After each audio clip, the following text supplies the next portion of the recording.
அஸ்ஸலாமு அலைக்கும் வரஹ்மத்துல்லாஹி வபரகாத்து. Good evening to all. பார்க்கலாமா? யார் ஷானுவா? யாருமா படிக்கிறீங்க? யாராவது படிங்க, பொறுமையாக படிங்க. ஓகேவா?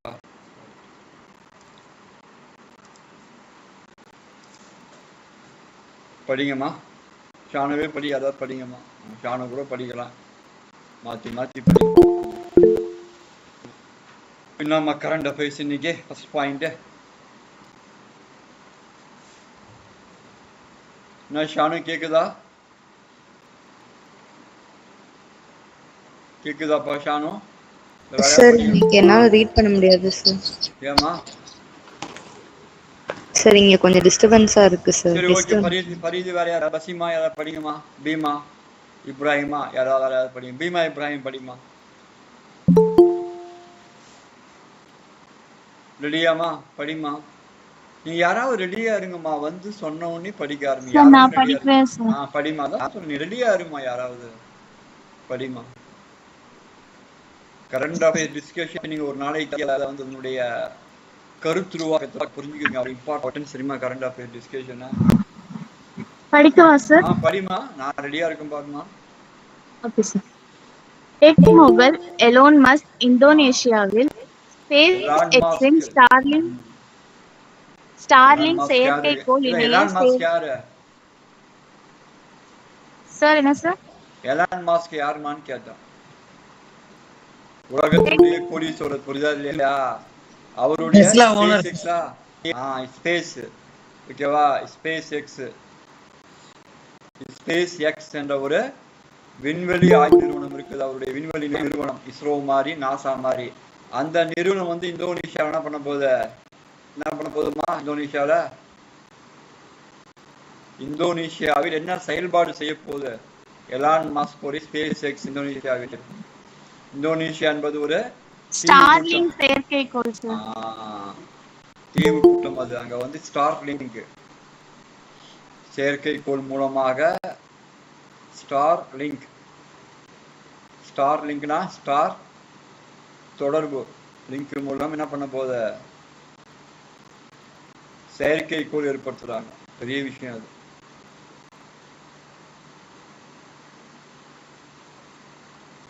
செயற்கைக்கோள் பெரிய விஷயம்பா. இந்தோனேஷியாவில் எலான் மாஸ்க் செயற்கைக்கோள் ஏற்படுத்துறாங்க. எதுக்குன்னு கேட்டா கம்யூனிட்டி வேணுமா இல்லையா? கம்யூனிட்டி வந்து கம்யூனிகேஷன் இருக்கணும். கம்யூனிட்டி யாரு? சமூகம் வந்து தகவல் தொடர்பு இருக்கணும். அதுக்காக ஏற்படுத்துதல். முதல்ல சொன்ன இந்தோனேஷியா வந்து 3 பாயிண்ட் சொன்னேன். என்ன 3 பாயிண்ட் புரியுது? இந்தோனேஷியா பத்தி சொன்னேன். ஒரு பாயிண்ட் எழுதிட்டேன், தீவு கூட்டம். இன்னும் 2 பாயிண்ட் என்ன இருக்குது இந்தோனேஷியாவை பத்தி? முஸ்லிம்கள் அதிகமாக வாழும் நாடு. இன்னொரு பாயிண்ட் என்ன? அணிசேரா நாடுகள். நாமுடைய அணிசேரா நாடுகள், நான் அலைடு மூவ்மெண்ட்டுடைய ஃபவுண்டர் மெம்பர் இந்தோனேஷியான்னு சொல்லியிருக்கேன். அப்புறம் இப்ப தலைநகர் மாத்திருக்காங்க, அதுவும் முக்கியமான பாயிண்ட். 2வது பாயிண்ட்மா, வாழைப்பழங்கள் உலகளவில் மிகவும் பிரபலமான பழங்களில் ஒன்றாகும். முதல்ல வாழைப்பழத்தை தெரிஞ்சுங்க. வாழைப்பழம் சாதாரண பழம் இல்லை, எல்லா சத்துக்களும் இருக்கும் தெரியுங்களா? விட்டமின் சி, பொட்டாசியம், இரும்பு, கால்சியம், பொட்டாசியம், நுண்சத்துக்கள் அதிகம். Calcium, potassium. அதனாலதான் அது வந்து ஃபைபரா மட்டும் கிடையாது, ஓகேவா? எல்லா சத்துக்களும் நுண்சத்துக்கள் அடங்கியது. மைக்ரோ நியூட்ரியன்ட் பாத்தீங்களா? நுண் உயிர் சத்துக்கள் அடங்கியது. அதனுடைய ஆராய்ச்சி மையம் தமிழ்நாட்டில் எங்க இருக்குது? அதனுடைய ஆராய்ச்சி மையம் தமிழ்நாட்டில் எங்க இருக்கு தெரியுமா? வாழை ஆராய்ச்சி மையம் தமிழ்நாட்டில் ஒரு ஊர்ல எங்க இருக்கு தெரியுமா? அது கேட்பாங்க. திருச்சியில் இருக்கான். Very good. தமிழ்நாட்டில் வாழை ஆராய்ச்சி வந்து திருச்சியில் இருக்குது. தொட்டியம் முசிலாம் போனா 2 ரூபாய்க்கு ஒரு பழம் கொடுப்பான். ரஸ்தாளி பழமே கொடுப்பான். பார்த்துட்டீங்களா? இந்த பக்கம் நீங்க போனதில்ல. ஆராய்ச்சி மையம் வந்து திருச்சி, அதுவும் கேட்பாங்க. ஏன்னா அங்கதான் அதிகமா விளையுதுப்பா. முசிறி, தொட்டியம், திருச்சிலாம் அதிகமா விளையுது. வாழை இலைகள் அங்கதான் வரும், ஓகேவா? தொட்டியம், முசிலும் தான் வரும் உங்களுக்கு. இப்ப இந்த உற்பத்தி உலக அளவில மாநில அளவில் கொடுத்துருக்காங்களா? உலக அளவில் சார். யார் பண்றாங்க? இந்தியாவா? India first, second China. India first தான். வாழைப்பழம் நிறைய வகை இருக்குப்பா. 2வது சைனா. Very good. அதே மாதிரி அதற்கான ஆராய்ச்சி மையம் திருச்சியில் இருக்குது. 3வது பாயிண்ட்டுமா, உலக பொருளாதார மன்றத்தின் பயணம் மற்றும் சுற்றுலா வளர்ச்சி குறியீடு 2024 இந்தியா 39வது இடத்திற்கு உயர்ந்துள்ளது. உலக பொருளாதாரம்னா வேர்ல்டு எக்கனாமிக் ஃபோரம், அவங்க வந்து எதை வெளியிட்டிருக்காங்கம்மா? இந்தியா வந்து 39th பிளேஸ்க்கு வந்திருக்கு சார் 2024ல. எந்த குறியீடு அது? சுற்றுலா வளர்ச்சி குறியீடு. உலக பொருளாதார மன்றம் சுற்றுலா வளர்ச்சி, உலக சுற்றுலா வளர்ச்சி குறியீடு முன்னேறி இருக்கும். 54ல இருந்து 39க்கு வந்திருக்கு. 54ல இருந்து 39க்கு வந்திருக்கும். பரவாயில்ல. கொரோனா அப்போ ரொம்ப வீக்கா இருந்தது, இப்பதான் முன்னேறி இருக்கும். ஓகேவா? குறியீடு வந்து 39. முன்னாள் குறியீடு வந்து 54 2023ல 24ல சார் 21ல 54ல இருந்துச்சு. 21 அப்ப கொரோனால 54 இருந்தது. இது 2024ல 39ல வந்து 39 இருக்குது. ரொம்ப முக்கியமான பாயிண்ட். 21லப்பா நல்லா புரிஞ்சுக்கணும். 21ல எவ்வளோ? 50. அப்போ கொரோனா அப்போ யாரும் வரமாட்டாங்களா? அப்போ இண்டெக்ஸ் வந்து குறைஞ்சிருக்கும். இப்போ கொரோனா போன பிறகு சுற்றுலா பயணிகள் அதிகமாகறாங்க, அதனால டெவலப்மெண்ட்ஸ் வந்துருக்கு. அடுத்த பாயிண்ட்டுமா, இந்தியாவின் ஏஐ கண்டுபிடிப்பு சுற்றுச்சூழலை வலுப்படுத்தும் நோக்கில் இந்தியா ஏஐ மிஷனுக்காக ரூபாய் 10,300 கோடிக்கும் மேலான நிதி ஒதுக்கீட்டை அமைச்சரவை அனுமதித்துள்ளது. வந்து வளப்படுத்தி அப்ப என்ன பண்றோம்? ஏஐனா ஆர்டிபிஷியல் இன்டெலிஜென்ஸ் இருக்கு பாத்தீங்களா? அதான் என்னம்மா சொல்றாங்க? இந்தியா ஏஐ மிஷனுக்காக ரூபாய் 10,300 கோடிக்கும் 10,300 கோடிக்கும் மேலான ஏஐ மிஷனுக்காக எவ்வளவு ஒதுக்கி இருக்காங்க? 10,300 சார். 10,300 கோடி ஒதுக்கி இருக்காங்க. இந்தியா ஒதுக்குவது. ஏஐ மிஷன் என்ன புரியுது?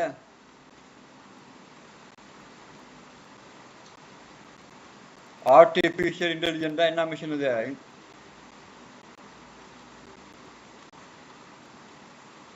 1,300 கோடி இந்தியா ஒதுக்கி இருக்குது இதோட மேம்பாடுக்காக. என்ன 10,300 சார். எவ்வளோமா? 10,300 தானே? 10,300 போட்டிருக்கோம். 10,300 கரெக்டா போட்டிருக்கோமா? 10,300 கரெக்டா ஒதுக்கி இருக்காங்க. ரூபாய் 10,300 கோடி ஒதுக்கீடு. ஏஐ மிஷன் என்ன சொல்ற? யார் இருக்கீங்க? ஏஐ மிஷன் என்ன? ஆர்டிஃபிஷியல் இன்டெலிஜென்ஸ் கம்ப்யூட்டர் வச்சு ஃபுல்லா செயற்கை மேம்படுத்துவதற்காக 10,300 கோடி ரூபாய் ஒதுக்கி இருக்காங்க. எழுதிக்கோங்கப்பா. என்ன அப்துல் ரஹ்மான் சார்? அஸ்ஸலாமு அலைக்கும். வலைக்கும் சலாம். புரியுதா? ஃபர்ஸ்ட் பாயிண்ட், எலான் மாஸ்க் உலகத்தின் மேலே மிகப்பெரிய பணக்கார டெக்ஸ்லாஸ் அதிபராக இருந்தவர்.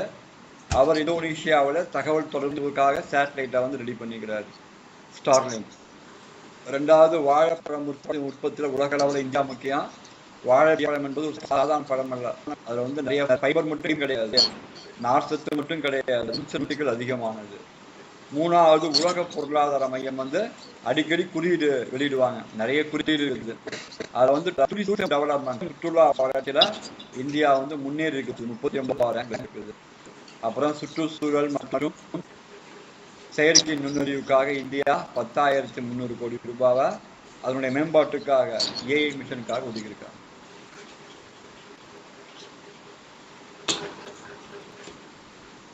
கரெக்டா எழுதிக்குவாங்கப்பா.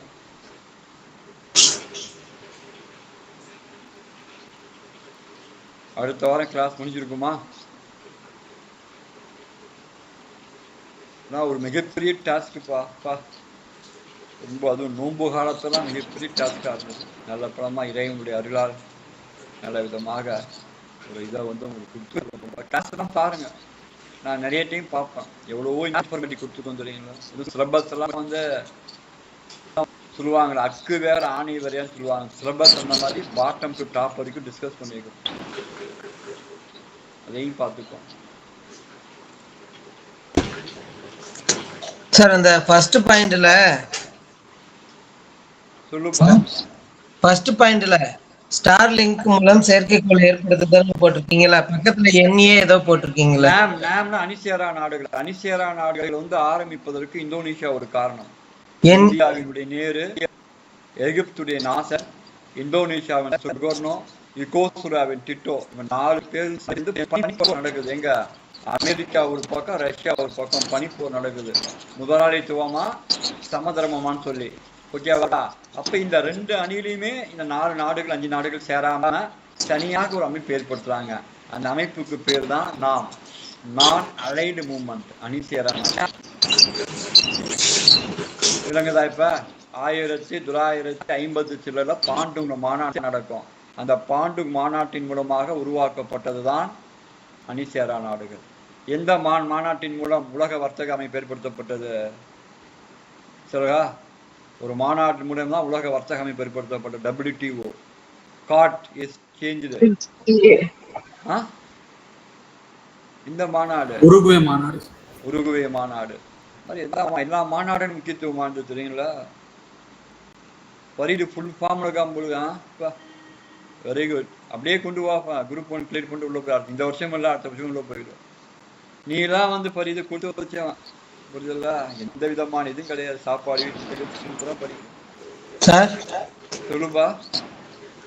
அந்த AA சொன்னீங்கல்ல சார் 4th பாயிண்ட்ல, ஆர்டிபிஷியல் இன்டெலிஜென்ஸ் செயற்கை நுண்ணறிவுக்காக மேம்பட சுற்றுச்சூழல் மட்டும் இல்ல, செயற்கை நுண்ணறிவு ஆளப்போகுது. அதுக்கு நமக்கு வந்து ஃபண்ட் ஒதுக்கணுமா இல்லைங்களா?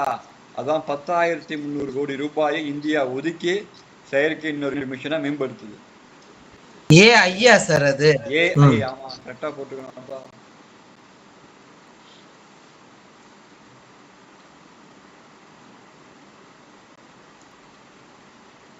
சல்காலா நம்பிக்கை நட்சத்திரமா IAS ஆபீசர்ஸா இன்னைக்கு கூட கேட்டார்.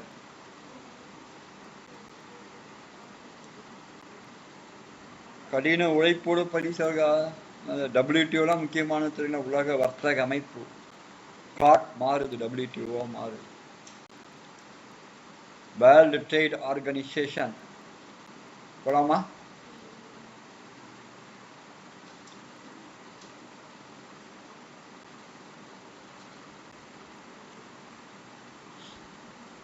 நான் மனோஜ்குமார், புரியுதா? mentally and physically both are presented in this class. Manojkumar ஏதோ ஒண்ணுதான் பிரசன்ட் பண்ணுவோம். அப்துல் ரகுமான் தான்ப்பா வேட்டைக்காரனா இருக்கிறான். சார் கிளாஸ் அடுத்த வாரம் முடியும்னு சொல்லி அப்படியே அப்செட் ஆக்கிட்டீங்க. கிளாஸ் அடுத்த வாரம் முடியும்னு சொல்லிட்டீங்களா? அப்செட் ஆயிட்டேன். அப்படியே ஒரு மாதிரி ஆயிடுச்சு. சொல்லுங்க. என்ன கிளாஸ் முடியும் தான் சொல்ல முடியும். என்னையா இருக்குது? இல்ல, அது ஞாபகமே இல்லாம இருந்தது. படி, உனக்கு என்னையா இருக்குது? நீ எப்பயுமே தொடர்பு இருக்க போற, அப்புறம் என்ன இருக்க போகுது? போலாமா சார்? இந்த ஒன்னே ஒண்ணு விரிவாக்கம் சொல்லுங்க சார் ப்ளீஸ். சொல்லுப்பா. அந்த WTO வேர்ல்டு ட்ரேட் ஆர்கனைசேஷன் சொன்னீங்கல்ல, அதுக்கு தமிழ்ல உலக வர்த்தக அமைப்பு ஜெனீவா இருக்குது. சரிங்க சார், தேங்க்யூ சார். வர்த்தகம் அடுத்து போலாமா? கரண்ட் அஃபேர்ஸ் ஒரு பயங்கரமா தெரியுமா? என்னுடைய ஒருத்தர் பார்த்து சொன்ன கரண்ட் அஃபேர்ஸ் என்னப்பா இந்த போடு போய் அதை அவன் படிச்சாலே போதுமான்னு சொன்னாரு. அதை அவன் படிக்கணும்ல சான்னு சொன்னான் ஒருத்தர்கிட்ட. புரியுதுல்ல? கரண்ட் அஃபேர்ஸ் அந்த மாதிரி தெரியுங்களா? வேற எந்த ஒரு இது நீங்க IAS படிக்கிற மாதிரி தான் உனக்கு கொண்டு போறோம். புரியுதுல்ல? அடுத்தது படிமா. கசாக் தலைநகர் அஸ்தானாவில் நடைபெற்ற 3வது எலோடா கோப்பை. ஒரு நிமிஷம். கஜகிஸ்தான் தலைநகர் தான் கசாக்கு. அஸ்தானான்னு போட்டிருக்கு சார். அஸ்தானா தான், கஜகிஸ்தான் தான்பா. நான் பரிது இல்லையா? கசகஸ்தான் தான் சார். கஜகஸ்தானுடைய தலைநகர் தான் அஸ்தானா. டாடா கொடுத்திருக்காங்க. கஜகஸ்தான் தலைநகர். ஏன்னா அங்க வந்து என்ன மாநாடு நடந்தது தெரியுமா? அங்க ஒரு முக்கியமான அமைப்பின் மாநாடு நடந்தது. இந்தியாவுடைய பாதுகாப்பு ஆலோசகர் யாரு? அஜித் தோவல் கலந்து கொண்டார். என்ன மாநாடுங்க? ஷாங்காய். Very good. யார் இது? SCO மாநாடு முன்னாள் நடந்தது. SCO மாநாடு நடந்தது. யார்? அஜித் தோவல் கலந்து கொண்டார். அது ஒரு பாயிண்ட். அதையும் நாம வச்சுக்குவாங்க. ஓகேவா? அஜித் கலந்து கொண்டார், அது ஒரு பாயிண்ட். இப்ப அஸ்தான குத்து சண்டையாமா? குத்துச்சண்டை போட்டி. அது இந்தியா தங்கமா? 2 தங்கம் 2 வெள்ளி 8 வெண்கலம் சார். Super super. இந்தியா குத்துச்சண்டை போட்டு மொத்தம் அதுல 12 வந்து பதக்கம். முதல் 12 பதக்கமா? Very good. 12 பதக்கங்கள், சூப்பர் பதக்கங்கள். அது 2 தங்கமா? எஸ் சார், 2 தங்கம் 2 வெள்ளி சார். மிச்சது வெண்கலமா? 8 வெண்கலமா? Yes sir. 2 வெள்ளி 8 வெண்கலங்கள், சூப்பர்.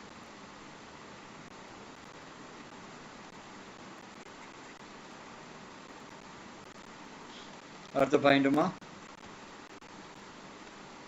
சோயாபீன் ஒரு பல்துறை மற்றும் ஊட்டச்சத்து மிகுந்த பருப்பு. புரோட்டீன் அதிகமா இருக்கிற ஒரே உணவு சோயாபீன்ஸ் தான். புரியலையா? சோயாபீன்ஸ் அவ்வளவு நல்லது. சோயாபீன்ஸ் தான் புரதம் அதிகமுள்ள உணவு. அதை சாப்பிட்டா பசிக்காதுப்பா. சோயாபீன்ஸ் புரதம் அதிக அளவு உள்ள உணவு. அதுதான் சிக்கனை விட அதிகமா இருக்கும். அதுல அதிக அளவு உள்ள உணவு. அதனுடைய உற்பத்தி பார்க்கிறோம். மாநிலங்களா இல்ல உலக அளவிலா? மாநிலங்கள் சார். உற்பத்தி மத்திய பிரதேஷ் தான் ஃபர்ஸ்ட் வரும்னு நினைக்கிறேன். கரெக்டா? எஸ் சார், மத்திய பிரதேஷ், மகாராஷ்டிரா செகண்ட் சார். நான் வந்து இந்த திணைகள் உற்பத்திலாம் மத்திய பிரதேஷ் தான். அது மானம் பார்த்த பூமின்னு சொல்லுவாங்க. அது வந்து அதுதான் ஃபர்ஸ்ட் ஒரு மத்திய பிரதேஷ் தான் ஒரு ஃபர்ஸ்ட். ரெண்டாவது மகாராஷ்டிரா வருதா? பரவாயில்ல. Yes sir. ரெண்டாவது மகாராஷ்டிரம் வரும்.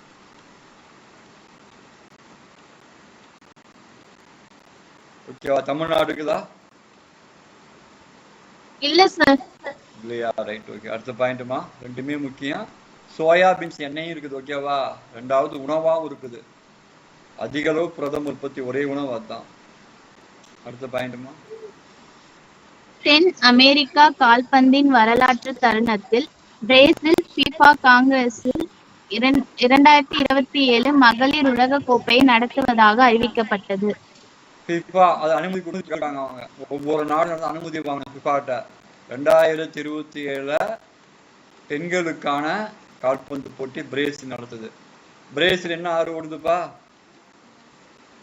நீ சொன்ன பிரேசிலை வளப்படுத்தும் ஆறு இது.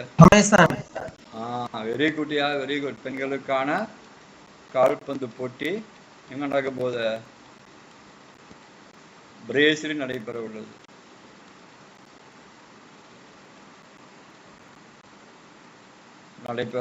அங்க ஒரு எர்த்து மாநாடு நடந்தது, தெரியுமா செல்கா?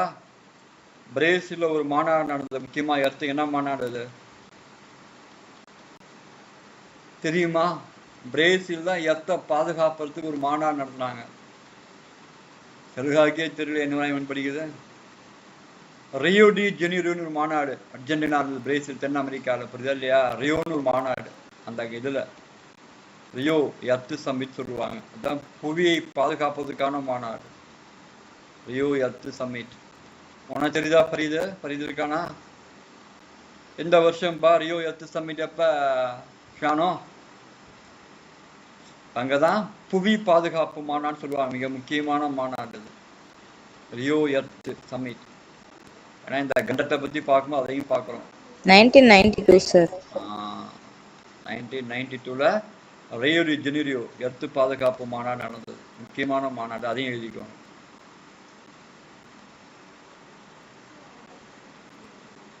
எழுதிக்கோங்க.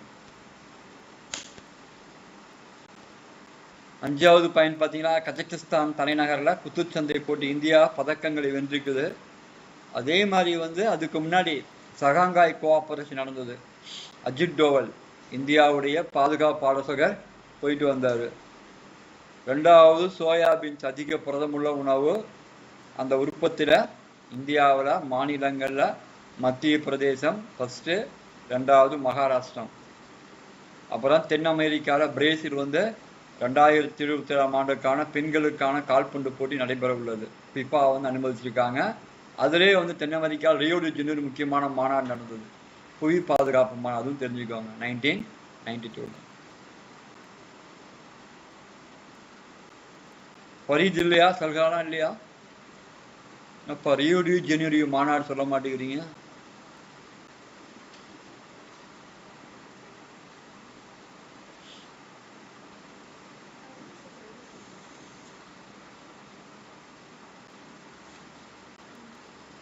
கரெக்டா எழுதுங்கப்பா. சலுகா இருக்கு பொழுது ரியோ டி ஜெனிரியோ எர்த் மாநாடு ரொம்ப முக்கியம்ப்பா. புவி பாதுகாப்பு. அதே மாதிரி ஸ்டாக்ஹோம் தான் ஃபர்ஸ்ட் சுற்றுச்சூழலை வந்து பாதுகாப்பதற்காக MAB மென் அண்ட் பயோஸ்பியர்னு ஒரு ப்ரோக்ராம் கொண்டு வந்தாங்க. அதுவும் முக்கியம். ஓகேவா? இதுதான் வந்து சுற்றுச்சூழலுக்கான மாநாடுகள், முக்கியமான மாநாடு.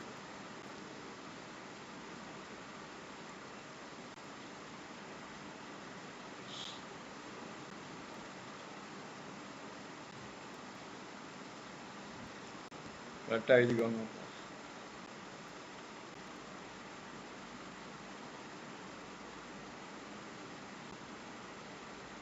இன்னும் அப்துல் ரஹ்மான் வேற யாருக்கா டவுட் இருக்காப்பா? ஜெரீனா, பீமா, ஃபாத்திமா, ராபியத்துல் பஸ்ரியா புரியுதா?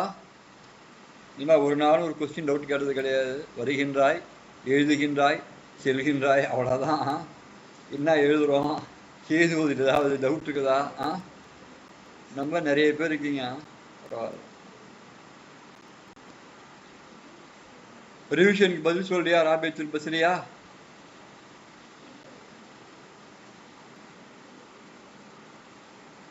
சார் சொல்லுப்பா. ஏதோ ஒரு நிமிஷம் சார்.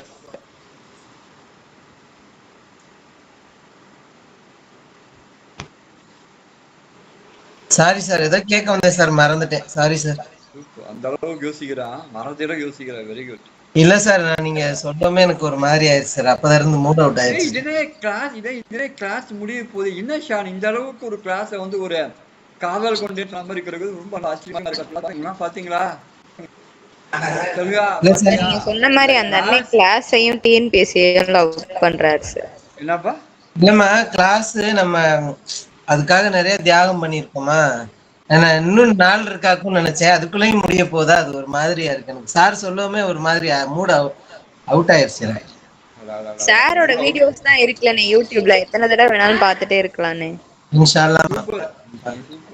அவர் வந்து வீடியோஸோட சாரை பார்க்கும் போதுதான் அவர் வந்து மனமகிழ்ச்சி அடைகிறான்னு நினைக்கிறேன். போலாமா? போலாம் sir. Sir sir Rio de ஜெனீரோல புவி பாதுகாப்பு மாநாடு போட்டிருக்கீங்கல்ல? ஆமா. அது என்ன சார்? எர்த்து புவி பாதுகாப்பு புவி உச்சி மாநாடுன்னு பேர். அது எர்த்து சம்மிட்டா? ஆமா, புவி உச்சி மாநாடு. புவியை பாதுகாப்பதற்கான குளோபல் வார்மிங்க்கு அப்பவே வந்து அடிப்படை போட்டாங்க 1992. Thank you sir. நெக்ஸ்ட் போலாம் சார்.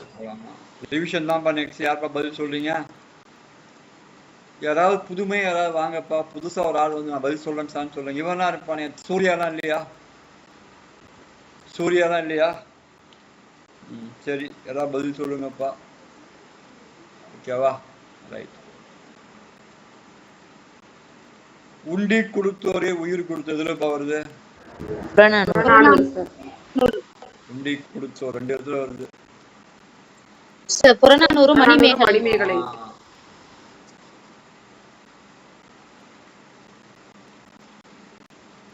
உண்டி கொடுத்தோர் வந்து இது வருது. புறநானூறு, மணிமேகலை. மணிமேகலை 2 இடத்துல வருது. அதே மாதிரி சொன்னோம் பார்த்தியா, அச்சய திதி என்பது மணிமேகலை அச்சயை பார்த்துட்டு உணவு கொடுத்தது. நம்ம உணவு தான் தங்க வாங்கி குமிச்சோம் நம்ம. புரியுதுல? அது பெரிய விஷயங்கள். புரியுதா இல்லையா? ஷரத்து 16 படி எத்தனை சுதந்திரம் நமக்கு தரப்பட்டுள்ளன? 6. ஷரத்து 16 படி 19 படி ஷரத்து 19 படி நமக்கு எத்தனை 6 சுதந்திரங்கள் கொடுக்கப்பட்டிருக்கின்றன. அது முக்கியமான சுதந்திரம்ப்பா. 19 படி எவ்வளோ? 6 சுதந்திரங்கள் நமக்கு கொடுக்கப்பட்டிருக்கின்றன.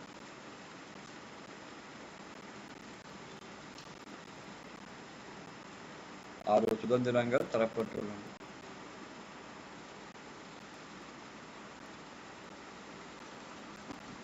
இதுதான் உண்மையான சுதந்திரங்கள். மேனகா காந்தி வழக்கு எந்த சரத்து தொடர்புடையது? 21. மேனகா காந்தி வழக்கு 21.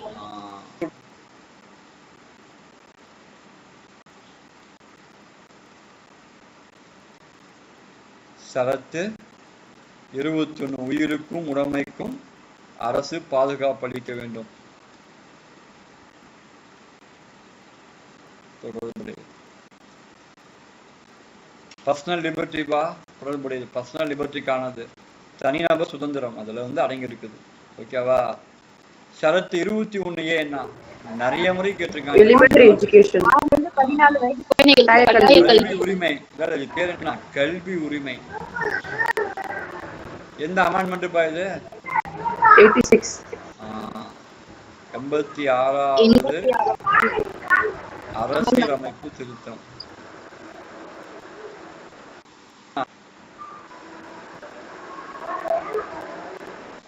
உண்மையிலே அப்துல் ரஹ்மான் தான் உண்மையிலே பெருமை தர மாதிரி தான். சார் நான் சொன்னா எல்லாரும் ஓவரா பண்றேன்னு நினைப்பாங்க சார். ஒன்ன மாதிரி ஒரு 10 பேர் தான் எனக்கு போதும், புரியுதா? அதுதான் தவிர இவர்களை சொல்ல அண்ணா சொல்வார், புரியுதா? உழைப்பவனை நம்பி இயக்கம் நடத்தினால் வெற்றி பெறும் சொல்வாரு. சொன்ன பார்த்தா அந்த அப்ப நீ எப்படி தெரியுமா அந்த ஃபீலோட இருக்கிற அந்த கிளாஸ் முடிய போது அப்ப இந்த அளவுக்கு நீ அந்த கல்வியை நேசிக்கிறாய். அதை பார்க்கணும்ல. எனக்கே ஒரு மாதிரி எக்கங்கள் கலங்கி போய் என்னடா இப்படி ஒரு சம்பவமானு சொல்லிட்டு அதான் முக்கியமான. இப்ப சமீபத்தில் எந்த நாட்டுல பணியாறுகள்லாம் காணாம போச்சு? பணியாறுகள் காணாமல் போன நாடு.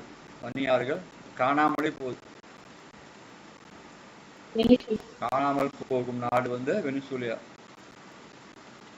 எதனால போகுது? அது காணாம போகுது. சுற்றுச்சூழல் மாற்றம். என்ன அது முக்கியமான ஒரு மாற்றம் என்னப்பா? காலநிலை மாற்றம். கிளைமேட் சேஞ்ச் எல்லாம் காணாம போகுது. காலநிலை மாற்றத்தாலதான் வெனிசுலா நாட்டுல காணாம போகுது. பாரா ஒலிம்பிக் 2020 எங்க நடக்குது? ஜப்பானா? Para Olympic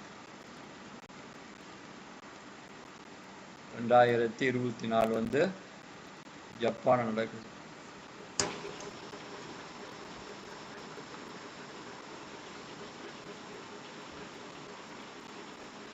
எழுதிக்கோங்கப்பா.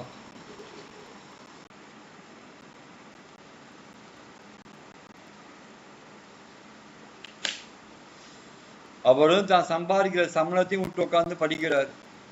இல்லையா? தான் சம்பாதிக்கிற சம்பளத்தையும் விட்டும் உட்காந்து படிக்கிறார். பொருளாதார இழப்பும் அவர் ஏற்பட்டிருக்குது. இருந்தாலும் சர்வீஸ் வாங்க வேண்டும் என்ற ஒரு நோக்கத்துக்காக உழைக்கிறார்.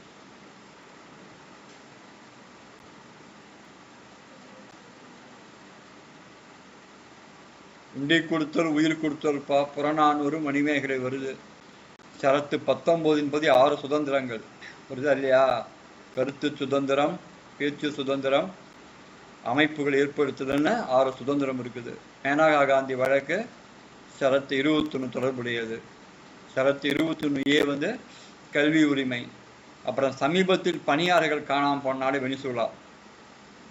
அதுக்கப்புறம் காலநிலை மாற்றத்தால காணாமல் போயிடுச்சு. பாரா ஒலிம்பிக் ஜப்பானில் நடைபெறுகிறது. கரெக்டா எழுதிக்கோங்க.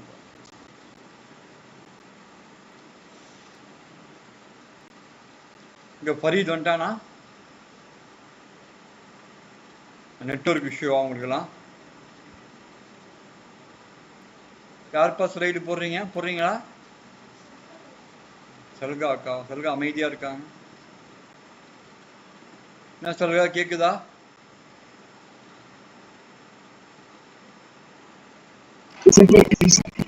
ரியோ டி ஜெனிரோ மாநாடே சொல்லலையே. சொல்லுமா இல்லையா? நீங்க தான் IAS ஆபீசர்ஸ். நீங்க தான் எல்லா மாநாடும் சொல்லணும்.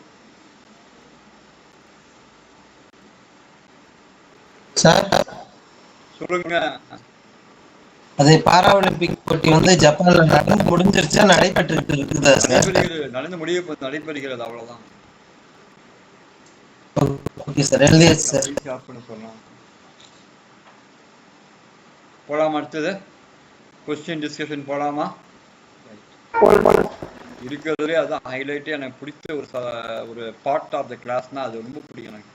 நான் அதன் மூலியமா உங்களுக்கு நிறைய விஷயம் சொல்லித்தரோம்.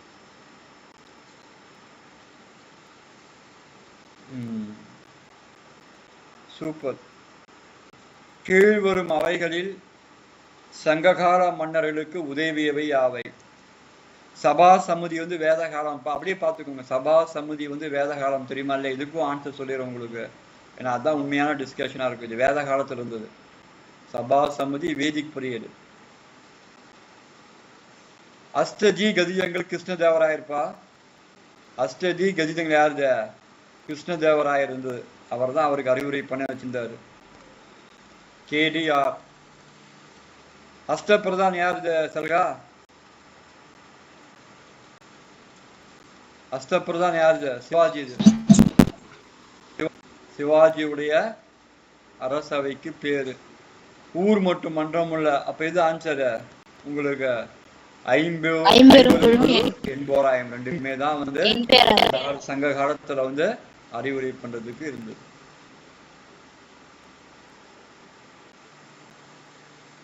அவ்வளவுதான். இதுவும் எழுதிக்கோங்க. புரிதாதி. அஷ்டஜி கதிஜங்கள் கேடிஆர் சொல்லுவாங்க. கிருஷ்ண தேவராயர். அஷ்டபிரதான் சிவாஜி. முக்கியமான அஷ்டபிரதான் சிவாஜி இருந்தது. அடுத்தது சேரர்களின் அடையாளம் மலை பனம்பூவா? கரெக்டா தப்பா? பனம்பூ தானே சேரர்களுக்கு. சேரர்களுக்கு பனம்பூ. அத்திப்பூ. அத்திப்பூ யாருக்கு?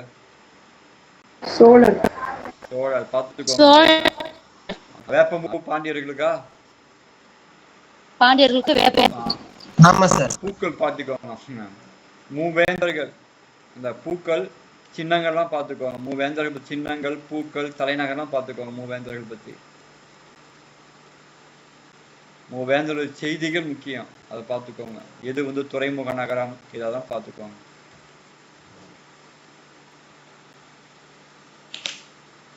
இன்னைக்கு போட்டிருக்கோம்ப்பா உங்களுக்கான வீடியோவே அதிலே போட்டிருக்காங்க. சும்மா சூப்பரா ரெடி பண்ணி இடஒதுக்கீடை பத்தி போட்டிருக்காங்க. அது கண்டிப்பா ஏதாவது ஒரு கொஸ்டின் கண்டிப்பா உண்டு. இடஒதுக்கீடு கடந்து வந்த பாதை. ஓகேவா? அதையும் பார்த்துக்கோங்க. இந்த மாதிரி பாருங்க. புரியுதா? இப்ப ஒரு கொஸ்டின் தான் நான் 3 ஆன்சர் 4 ஆன்சர் எழுதிக்கிறேன். சபா சமுதி வேத காலத்துல. அஷ்டஜி கதிஜங்கள் கிருஷ்ணதேவராயர் கேடிஆர். அஷ்டபிரதான் சிவாஜி. கிருஷ்ணதேவராயரும் ஒரு முகலாய மன்னன். சமகாலத்து அவர்கள் யாரு? கிருஷ்ணதேவராயரும் ஒரு முகலாய மன்னன். சமகாலத்து இந்தியா வாழ்ந்தாங்க. சவுத் இந்தியா நார்த் இந்தியா வாழ்ந்தார். அவர் யாரு? IAS question. பாபர். பாபர் ஆளுகின்ற போது சமகாலத்துல யார் ஆண்டா? கிருஷ்ணதேவராயர் ஆண்டார். சமகாலத்தவர். சமகாலத்தவர் கான்டெம்பரரி சொல்லுவாங்க ஆங்கிலத்துல. சமகாலத்தவர்கள். இந்த மாதிரிலாம் உட்காந்து ஒரு கொஸ்டின் நீங்க ஆராய்ச்சி பண்ணாலே போதும். தெரியுமா? எங்கேயோ போயிடுவீங்க. முதல்ல கல்யாண மண்டபங்கள் என்ற ஒரு தீமையை யார் கொண்டு வந்தாங்க? கிருஷ்ணதேவராயர் தான் கொண்டு வந்தாங்க. காலத்தான் கொண்டு வரப்பட்டது. நாயக்கர் காலம் தான் கொண்டு வரப்பட்டது. சரிங்களா?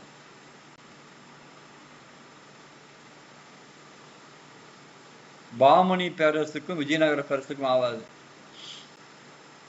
எந்த நதி அதுக்கு எல்லையா இருந்தது சொல்கா? ஒரு நதி எல்லை. துங்கபத்ரா. Very good. அப்பா துங்கபத்ரா தான் அதனுடைய எல்லை. பாமணி பேரரசுக்கும் எதுக்கு? விஜயநகர பேரரசுக்கு எல்லையா நதி. இப்போ ஒரு சப்ஜெக்ட் எப்படி நடத்துறோம் பார்த்தா இதே முடிச்சிடும். நான் சப்ஜெக்டை 2 மணி நேரம் நடத்துவேன். அந்த மாதிரி படிங்க. புரியுதா இல்லையா? பாமணி பிளஸ் விஜயநகரம் ரெண்டுத்துக்கும் இது வந்து இதா இருந்தது. துங்கபத்திரை நதி. துங்கபத்திரை எந்த நதியின் துணையாருன்னு தெரியுமா? துங்கபத்திரை ஒரு நதியினுடைய துணையார். எந்த நதி அது? அதுவும் ஜிகே. கிருஷ்ணா நதி. அது துணையார் தான் துங்கபத்ரா. சரி, இதை ரொம்ப டீப் பண்ணா நம்ம நடத்த முடியாது. இதெல்லாம் எழுதிக்கோங்க. நீங்க கோரிலேட் பண்ணி படி. எவ்வளவு பெரிய விஷயம் தெரியுமா? இன்ஃபர்மேஷனை ஒரு நாள் வந்து ஒரே ஒரு டாபிக் எடுத்தோம். ஆர்டிகிள் 370 எடுத்தோம். குரூப் 1 கிளாஸுக்கு 2.25 மணி நேரம் கிளாஸ். ஆர்டிகிள் 370 மட்டுமே 2.25 மணி நேரம். அன்னைக்கு டாபிக்கே கான்ஸ்டியூஷன். புரியுதா? ஆனால் ஆர்டிகல் 370 டிஸ்கஸ் பண்ண ஆரம்பித்தோம். அப்துல் ரஹ்மான் மாதிரி அற்புதமான தம்பிமார்கள் டிஸ்கஸ் பண்ண ஆரம்பிச்சு நினைக்கிறேன் 2012-13 நினைக்கிறேன். அந்த சம்பவம் குரூப் 1க்கான சிலபஸ் நடத்தும்போது கான்ஸ்டியூஷன் 2.25 மணி நேரம் சாப்பிட்டு கொண்டு விட்டது. இதில் வந்து ஆஃப்லைன் கிளாஸ், அவன் கேள்வி கேட்க பதில் சொல்ல 10:15 மணிக்கு ஆரம்பிச்சது, கிட்டத்தட்ட 1:30 மணி ஆயிடுச்சு. சரிங்களா? அந்த மாதிரி ஆட்கள்லாம் இருந்தால் தான் வந்து ஃப்ரூட்ஸ்ஃபுல்லாக கிளாஸஸ் இருக்குன்றீங்க. வரீங்க, எழுதுறீங்க, போயிடுறீங்க. அது வந்து ஒரு கிளாஸ் கிடையாது. இது கிளாஸே தேவையில்லை. நீங்கள் வந்து கம்முன்னு அது இருப்பான் வந்தா அப்துல் ரஹ்மான் மாதிரி ஆட்களுக்குமா நமக்கு வந்து களம் ஆற பிடிக்கும். புரியுது? நான் சொன்ன பார்த்தியா, இப்போ எடுத்தோம் பார்த்தியா, அது ஆரம்பிச்சா அந்த கிளாஸ் முடிய வரைக்கும் போயிடும். பட் அந்த அளவுக்கு நீங்கள் டிஸ்கஸ் பண்ணணும். ஒரு கொஸ்டின் எடுத்தா ஏன் இது கேட்டிருக்கான், இப்போ சொன்ன பார்த்தியா, அத்திப்பூ மாலை அது வேப்பம், அதுவும் நீங்கள் பார்க்கணும். அப்புறம் மூவேந்தர்களுடைய தலைநகரம் எது, அவங்களுடைய போர்ட் சிட்டினா துறைமுக நகரங்கள் எது, அதெல்லாம் பார்க்கணும். போலாமா? என்ன மனோஜ்குமார் அலைவா இருக்கியா? ஆன் பண்ணி வச்சுட்டு போயிட்டியா? ராபேச்சூர் பஸ்ல அடப்ட் ஆயிடுச்சு. Very good, super. இதெல்லாம் முக்கியமான. ஏமா அந்த அளவுக்கு விளக்கம் கொடுத்துட்டோமா? போர் அடைந்து விட்டாய்.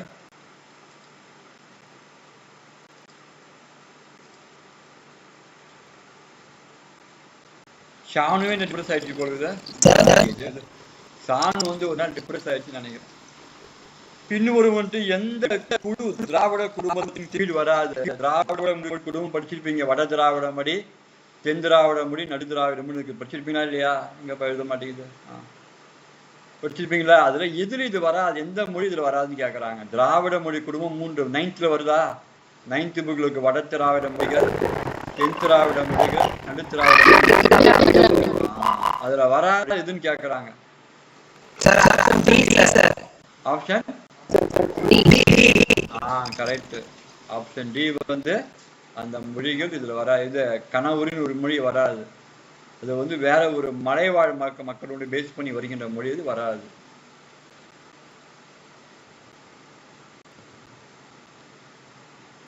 ஆயிரத்தி 1937 முதல் 1939 வரை மது விலக்கையும் விற்பனை வரையும் அறிமுகம் செய்த முதல்வர் யாரு? 2 விஷயத்தை பண்ணாரு அவர் ஆட்சியில. ஒண்ணு மது விலக்கை கொண்டு வந்தாரு, இன்னொன்னு விற்பனை வரி. யார் அது?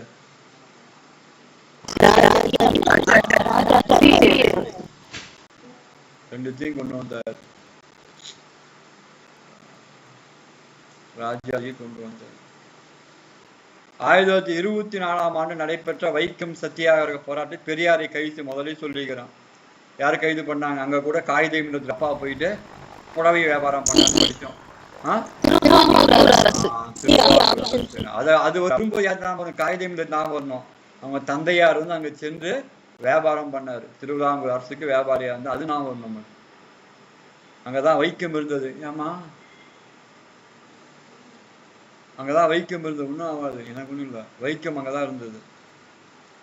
வைக்கம் வீரர் வைக்கத்துக்கு போகும்போதுதான் பெரியார் அரெஸ்ட் ஆறாரு.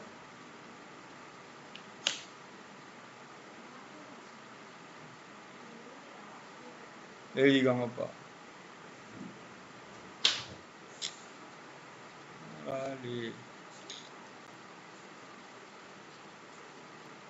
பைத்தியமாப்பா தம்பிங்களா? ஒரு ரெக்கார்டிங் கிளாஸ் எப்படி பிஹேவ் பண்ணுன்னு தெரியாதாப்பா? அரிஸ்டாட்டில் சொன்னா தெரியுமா? யார் சொன்னா? டார்வின் சொன்ன தேரி நிரூபிக்கிறீங்க. டார்வின் தேரி என்ன மனோஜ்குமார்? டார்வினுடைய தேரி என்ன மனோஜ்குமார்? என்னம்மா ஜெரினா டார்வினுடைய தேரி என்னப்பா? டார்வின் தேரி என்னப்பா? நான் ஒரு காலேஜுக்கு போயிருந்தேன். அந்த பிள்ளைங்க பயங்கரமா கத்திட்டு இருந்துங்க. நான் சொன்னேன், எப்ப 1999 சொன்னேன், நீங்க ரொம்ப அற்புதமா இருக்கீங்க, சார்லஸ் டார்வினுடைய தேரி நீங்க நிரூபிக்குன்னு சொல்லிட்டு வந்துட்டேன். அதுக்கப்புறம் ஒரு வாரம் கழிச்சு ஃபோன் பண்றாங்க, சார் நீ என்ன சார் எங்களுக்கு குரங்குன்னு சொன்னீங்கன்னு கேட்டாங்க. இப்பதான் உங்களுக்கு புரியுதாமான்னு கேட்டேன். புரியுதுல்ல? ஒரு வாரம் ஆச்சு. அதுக்கப்புறம் லேண்ட்லைன்ல வருதுங்க அந்த காலேஜுக்கு அவருடைய சேர்பர்சன், சார் நீங்க சார்லஸ் டார்வின் நிரூபிக்குன்னு சொன்னீங்க, அப்ப நாங்களாம் என்ன சார் குரங்கு மாதிரியா சார் சார்லஸ் நாங்க வந்து டிஸ்டர்ப் பண்ணணும்னு கேட்டாங்க. ஏன்னா ஒரு வார காலமா அது புரிஞ்சுதுன்னு கேட்டேன்னா. புரியுதுங்களா? அண்ணா சொல்லியிருப்பா தெரியுமா? What is different between the two words finished, completed? புரியுதுல்ல? A man marry a good girl or a wise girl, his life is complete. Otherwise he married a wrong girl, his life is finished சொல்லிருப்பாரு. புரியுதா இல்லையா? அதே அவங்களுக்கு புரிஞ்சு ரொம்ப காலம் ஆகி போச்சு. புரியுதுல? கம்ப்ளீட்னா என்ன, ஃபினிஷ்னா என்ன புரிஞ்சுக்கிறதுக்கு. அப்படி கிடையாது. இது ரொம்ப ஒரு கஷ்டமான கிளாஸ் தெரியுங்களா? ரெக்கார்டிங்கு. செகண்ட் வந்து மெமரி பிரெயின் ஒன்று இருக்குது, டெலிவர் பிரெயின் ரெண்டு இருக்குது. பிரெயினே வந்து ரெண்டு வகையாக பிரிச்சுப்பா, லெஃப்ட் ரைட் ரெண்டுமே வந்து மாறி மாறி வேலை செய்யும் போது நான் வந்து உங்களை கிளாஸ் நடத்த முடியும். நீங்கள் என்ன டிஸ்டர்ப் பண்ணால் ஒன்றும் பண்ண முடியாது. தெரியல, ரொம்ப கஷ்டம் தெரியல. ஒவ்வொரு வீடியோ எடுத்து பாருங்க, ரொம்ப மைனூட்டாக இருக்கணும். ஒரு வார்த்தையோட தப்பாக எழுதக்கூடாது. தெரியுங்களா? ரொம்ப மைனூட்டான ஒர்க் இது. அதே மாதிரி மது விலக்கையும் விற்பனை வரி, மது விலக்கில் போன வருமானத்தை, இழந்த வருமானத்தை விற்பனை வழியாக ஈடுகட்டிய ஒரு மேதை யார்? ராஜாஜி. உண்மையிலே மேதை தான் அவர். அவருடைய மூளை வந்து ஆராய்ச்சிக்கு உட்படுத்தப்பட்டது. ஏன்னா அந்த அளவுக்கு ஒரு அறிவாளியா இருந்தார். போலாமா? புது கவிதை போலாமா? கவிதை தென்றலாக நமக்கு.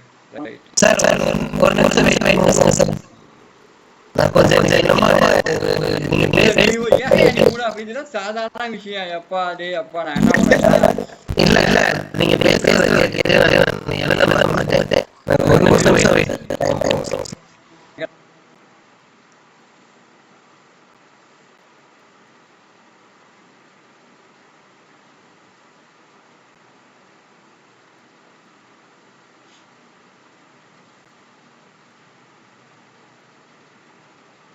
ஒன்னே ஒன்று சொல்றேன் பார் மனோஜ்குமார், உங்க எல்லாத்துக்குமே, நீங்கள் ஏமாத்தி கொண்டு இருந்தால் ஏமாந்து போயிடுவீர்கள். அதுக்கப்புறம் இந்த வாய்ப்புல அமையாது. இதெல்லாம் உங்களுக்கு ஒரு 30 வயசுக்கு மேல உங்களுக்கு வந்து இதெல்லாம் வந்து எண்ணெய் இல்லாம சுடும், உங்களுக்கு தெரியல, சுட்டு தள்ளிடும், உங்களுக்கு தெரியல. அதனால சர்வ ஜாக்கிரதையா இருந்து கொள்ளுங்கள். தெரியல, உங்க மனசாட்சி உங்களை உறுத்த ஆரம்பிச்சிடும். புரியுதா? நீங்க விளையாட்டுத்தனமா நம்ம பார்த்துக்கலாம். நீங்க ஒவ்வொரு நாளும் 500 கொஸ்டின் ஒர்க் அவுட் பண்ணணும். ஒவ்வொரு நாளும் டாபிக் ரிவைஸ் பண்ணணும். இல்லை என்றால் நீங்க வந்து உங்களுடைய பேரண்ட்ஸ் ஏமாத்துறாதீங்க. தெரியுங்களா? ரொம்ப அது வந்து இதாக மாறிடும். தெரியுமா? அதனால பார்த்து பதமா இருங்க. நான் பேரண்ட்ஸ் என்பவங்க உங்களை நம்பி எல்லாத்தையும் பண்ணியிருக்காங்க, அவங்கள ஏமாற்றி போயிடாது. மனோஜ்குமாருக்கெல்லாம் போன முறையில் இந்த முறையாவது கரெக்டாக பண்ணு. அதே மாதிரி சல்காவை வந்து யார் டெய்லி பெரிய பெரிய விஐபி கேட்பாங்கன்னா ஐஏஎஸ் பாஸ் பண்ணிடுவாங்களா நம்ம மக்கள்னு சொல்லி. புரிதல? அந்த மாதிரி நிறைய பொறுப்புணர்வு இருக்குது. தெரியுங்களா? நீங்கள் அதை வந்து வேற மாதிரி மாற்றிடாதீங்க. தெரியுங்களா? எனக்கே லீவ் விட பிடிக்காது. தெரியுங்களா? நான் டிரைவிங் இருந்தால் கூட உங்க டெஸ்ட் வைப்பேன். தெரியுமா இல்லையா? ஏன்னு கேட்டால் இப்போ அப்துல் ரஹ்மான் மாதிரி பல பேர் நம்பி வந்திருக்காங்க. ஏழையின் கண்ணீர் கூறிய வாழு கொப்பாகும், நபிகள் நாயகம். இதில் அப்துல் ரஹ்மான் சொன்னா பார்த்தியா, பெரியன்னு சொல்லும்போது எனக்கு கண்ணீர் வருது. ஒரு மனிதனை இந்த அளவுக்கு நம்ம நேசிக்க வச்சிருக்கோமேன்னு சொல்லி. புரியுதில்ல? அதே இந்த வகுப்பினுடைய பெரிய வெற்றியாக கருதுகிறேன். கோடி ரூபாய் கொடுத்தாலும் வராது. புரியுதில்ல? அதுதான் இந்த வகுப்பின் வெற்றியாக, இந்த வகுப்பினுடைய மணிமகுடமாக நான் கருதுகிறேன். தெரியுங்களா?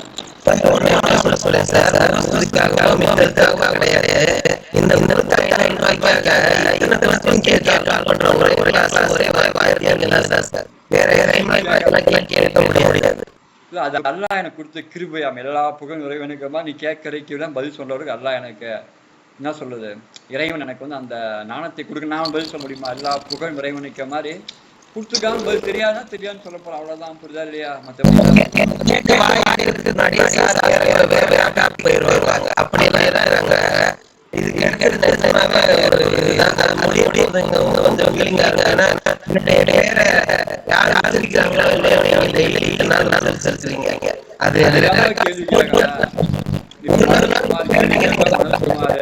சாப்பிட்றீங்கன்னா கேள்வி சாப்பிட்றீங்க பேர சொல்லுவேன். இல்லை வேற யார் கேள்வி கேட்டா எனக்கு பிடிக்கும். நான் சொல்லித்தானே கிளாஸ் பண்ண. நீங்கள் கேள்வி கேட்கின்ற நாள் தான், உங்கள் கேள்வி என்னை வளைக்கும் நாள் தான் என் வாழ்வின் திருநாள். நான் உங்களுக்கு பதில் சொல்லாம ஒரு நாள் திணறேன் பார்த்தியா, அப்ப நான் படிக்க ஆரம்பிப்பேன்ல, அதான் என் வாழ்வின் திருநாள் நினைக்கிறேன். புரியுதுல்ல? அதான் முக்கியமானது. அதுதான் நான் காத்திருக்கின்றேன். போலாமா புது கவிதைக்கு?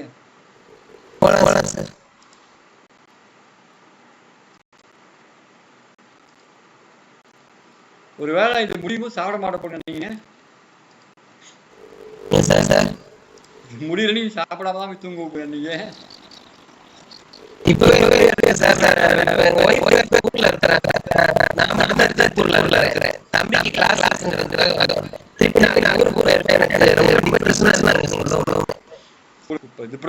ஓகேவா? புது கவிதையின் தோற்றம் பாத்தீங்களா? உரையாடல் ஆரம்பிச்சது தமிழ் மொழி மாதிரி எந்த மொழியும் காலத்தால் வந்து ஒவ்வொரு படைப்புகளை படைத்துக் கொண்டிருக்கின்றது. தமிழ் மொழி வேற எந்த மொழியும் கிடையாது. எதுகை மோனை தனிச்சொல் என்னும் மரபுகளிலிருந்து சீர் தடை கட்டுப்பாடு கருத்துக்களை வெளிப்படுத்தும் புதுக்கவிதை. புதுக்கவிதை என்பதற்கு எதுவுமே இல்லை. கவிக்கோ சொல்லுவாங்க, மரபு கவிதையின் வேர் பார்த்தவர் புதுக்கவிதையினுடைய பழம் பார்த்து சொல்லுவாங்க. அந்த புதுக்கவிதை என்பது எந்த ஒரு மரபுக்கும் உட்பட்டதல்ல தான் புதுக்கவிதை. மரபுகளின்றி எந்த மரபும் கிடையாது, என்ன வேணா எழுதலாம். புரியுதா இல்லையா? புதுக்கவிதையின் வேறு பெயர்கள் வசன கவிதை, யாப்பில்லா கவிதை, யாப்பிலக்கணம் இருக்குது, அது இல்லாத கவிதை, இலகு கவிதை, கட்டிலடங்கா கவிதை, உரைப்பா உரை கவிதை, இவ்வளோ பேர் இருக்குது. உரைப்பா உரை கவிதை, கட்டிலடங்கா ஒரு கட்டுக்குள் அடங்காது புதுக்கவிதை. எதை வேணா சொல்லலாம் நீங்க. 1910 வால்டர் விட்மன் புள்ளி நிதழ்கள் என்ற கவிதையை வெளியிட்ட 1910 வால்டர் விட்மன். ஆங்கில லிட்ரேச்சர் ஷானுக்கெல்லாம் தெரியும் வால்டர் விட்மன் யாருன்னு. லிவ்ஸ் ஆஃப் கிராஸ் கவிதை நூலை வெளியிட்டார். ஆமா, வால்டர் விட்மனை தொடர்ந்து புதுக்கவிதைக்கு ஆக்கம் தந்தவர் எஸ்ரா பவுண்ட், T.S. எலியட். 2 பேருமே புதுக்கவிதை. T.S. எலியட் எழுதிய பாழ்நிலம் என்ற நூலுக்கு நோபல் பரிசு கிடைத்தது. பார்த்தியா? பாழ்நிலம் எப்படி வந்து தாகூருக்கு கீதாஞ்சலி கிடைச்சதோ அதே மாதிரி எலியட்டுக்கு பாழ்நிலத்துக்கு நோபல் பரிசு. இதுவே புதுக்கவிதை உலகின் மிகப்பெரிய தாக்கத்தை ஏற்படுத்தியது. தாக்கம் ஆயிடுச்சு. யாரு தாக்கத்தை கொடுக்குறா? எலியத்தினுடைய பாழ்நிலம் தாக்கத்தை கொடுக்கின்றது. தமிழில் புதுக்கவிதைக்கு விட்டவர் பாரதியார், சிந்துக்கு தந்தை. தமிழ் கவிதைகளில் முதலாக உலகளாவிய பார்வை வழங்கியவர் பாரதியார். புதுக்கவிதைக்கு அவர் தான் வழங்குறாரு. பாரதி எழுதிய புதுக்கவிதை காட்சி என்ற தலைப்பில் வெளியானது. இதான்ப்பா முக்கியம். காட்சி என்ற தலைப்பில் வெளியாகுது. புரியுதுல்ல? புதுக்கவிதை முன்னோடி பிதாமகன் அழைக்கப்படும் நா. பிச்சமூர்த்தி. வேங்கட மகாலிங்கம் கும்பகோணத்துல வழக்கறிஞராக இருந்தவர்ப்பா. முதலில் புதுக்கவிதை வெளியிட்டது P.S. ராமையாவின் மணிக்கொடி. இந்த மணிக்கொடி, வானம்பாடி போன்ற இதழ்கள்லாம் புதுக்கவிதைக்கு மிகப்பெரிய என்ன சொல்றது ஒரு மாற்றத்தை வழங்கியது. புதுக்கவிதை வளர்ச்சிக்கு அடிப்படை இளைஞர்கள் எழுத்து, காலமோகினி, நடை, கசரதபர, வானம்பாடி. வானம்பாடி வந்துருச்சு பத்தியா? இது எழுத்து தெரியும். சூசா செல்லப்பா அவரது நடை, கசரதபர, வானம்பாடி போன்ற இதழ்கள்லாம் மிகப்பெரிய பங்களிப்பை தந்திருக்கின்றது. இந்த புதுக்கவிதையினுடைய டேர்னிங் பாயிண்ட் நோபல் பரிசு கிடைத்தது. யாருக்கு? எலியட் எழுதிய பாழ்நிலத்துக்கு நோபல் பரிசு கிடைத்தது. இதற்கு வந்து ஒரு மரபு கிடையாது. இப்போ வந்து தொல்காப்பியம் சொல்லுதா இல்லைங்களா? எழுத்து, சொல், பொருள், யாப்பு, அணி அதெல்லாம் கிடையாது. யாப்பு இல்லாத கவிதை தான் இது. யாப்பு இருக்காது, உங்களுக்கு வந்து மரபு இருக்காது, சீர் இருக்காது, தலை இருக்காது, எதுவுமே இருக்காது. தலைனா அந்த தலை இல்லை, சீர்கவரின் தலை இருக்காது. கட்டுப்பாடுன்னு எழுதப்படுகின்றது. எந்த கட்டுப்பாடும் கிடையாது. நீ எதை வேணா எழுதலாம். புதுக்கவிதை அதுதான். ஓகேவா? அப்போ அந்த புதுக்கவிதைக்கான விளைவரத்தை முதல்ல பாரதியார் தான் கொடுத்தாரு. அதற்கு பிறகு வேங்கட மகாலிங்கம் நா. பிச்சமூர்த்தி கொடுத்தாரு. அதற்கு பிறகு பல்வேறு இதழ்கள் எழுத்து, சூசா செல்லப்பாது, காலமோகினி, நடை, கசலபர, வானம்பாடி. வானம்பாடி, மணிக்கொடி 2 விதமாக பிடிச்சிருப்பாங்க கவிஞர் அந்த காலத்தில். இந்த காலத்து கவிஞன்னு கேட்பான், வானம்பாடி காலமா மணிக்கொடி காலமான்னு கேட்பான். அந்த அளவுக்கு புதுக்கவிதை வந்து சிறப்பான வளர்ச்சி பெற்றிருந்தது. கவிக்கு எழுதியிருப்பார் தெரியுங்களா? புத்தகங்களே குழந்தைகளை கிழித்து விடாதுன்னு சொல்லி என்ன சொல்றாரு? புத்தகங்களே குழந்தைகளை கிழித்து விடாதுன்னு சொல்லி இருப்பார். ஒரு அற்புதமான வாசகம் பார்த்தியா? அந்த மாதிரி புதுக்கவிதையினுடைய இதாக இருப்பார். கலவரம் வந்தது, ஒன்று சேர்ந்தன ரத்தங்கள். இதுவும் கவிக்கோது. கலவரம் வந்தது, ஒன்று சேர்ந்தன ரத்தங்கள். ஜாதி வேறுபாடு, ரத்தம் முன்னுதான். புத்தர் சொன்ன மாதிரி உனக்கும் கண்ணீர் உப்பு தான், எனக்கு ரத்தம் சிவப்பு தான் சொன்ன. அது வந்து அவர் எழுதியிருப்பார். அதுதான் புதுக்கவிதை ரொம்ப அற்புதமானது. புதுக்கவிதையே வந்து காதல்ல தான் ரொம்ப அதிக அளவு ஆரம்பிச்சது, தெரியுமா இல்லையா? அதற்கு பிறகுதான் சமூகத்துக்கே வந்தது. ஃபர்ஸ்ட் காதல் தான் புதுக்கவிதைக்கு உயிரூட்டியது.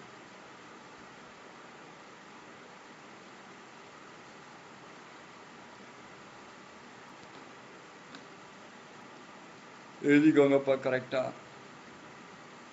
எலியட் அவருடைய பாழ்நிலம் தான் மிகப்பெரிய ஒரு தாக்கத்தை ஏற்படுத்தியது.